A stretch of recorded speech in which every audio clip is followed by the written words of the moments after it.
Breslev Boost avec Francky Perez.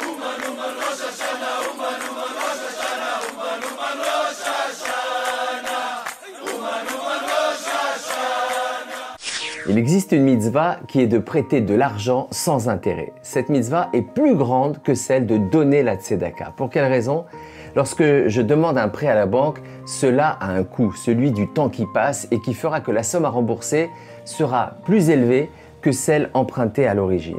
La valeur de l'argent dépend du temps. Essayez de payer en roubles ou en sesterces, la monnaie dans la Rome antique, et vous verrez. Prêter de l'argent sans intérêt, conformément à la mitzvah, c'est retrancher au temps son pouvoir enrichissant. Le temps qui passe ne change rien à la valeur de l'argent, à la somme à rembourser. Je n'exploite pas le temps qui passe. J'anéantis la dépendance entre le temps et l'argent. Je place l'argent au-dessus du temps, au-dessus du mauvais penchant. De nos jours, il existe des organismes de prêt sans intérêt. L'argent mis de côté par X est emprunté par Y et si X souhaite le récupérer, il peut le faire à tout moment grâce à des garants.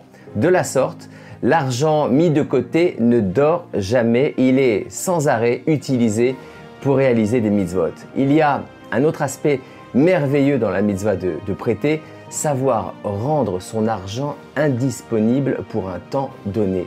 Développer la patience. Il y a urgence à attendre. La patience est la plus grande réparation, le plus grand tikkun. Certains individus attendent leur conjoint des années, certains attendent d'avoir des enfants.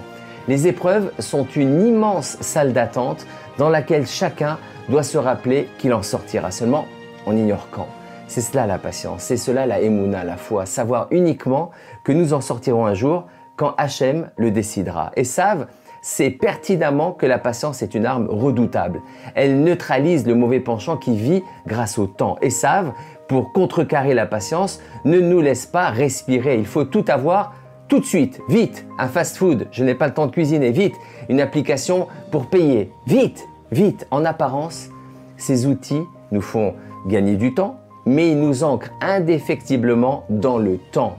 C'est le revers de la patience qu'Esav essaye de nous ôter. Nous avons développé des quantités invraisemblables d'outils de rapidité. Pourtant, aucune génération n'a jamais été aussi pressée que la nôtre. Tout fonctionne en appuyant sur un bouton. La course contre la montre. En hébreu, péti signifie bête et a la même racine que pitom, qui signifie soudain. Être impulsif, précipité, revient à perdre toute forme d'intelligence. Rien ne sert de courir, il faut partir à point. Esav vit du temps, il est l'antithèse de la patience. Il ne vit que par la précipitation, pour la précipitation. Un juif qui a de la patience s'élève au-dessus du système d'Esav. Il s'élève au-dessus du temps et devient indépendant. Or, nous savons qu'Esav a besoin de Yaakov et qu'il fait tout pour empêcher son indépendance. Esav et Yaakov étaient jumeaux. Ils partageaient la même matrice car ils avaient une mission commune, celle de l'alliance de la matière et du spirituel. C'est là que réside la fragilité d'Esav car en fin de compte, il ne se suffit pas à lui-même. Il ne peut exister sans Yaakov. Shabbat Shalom les amis.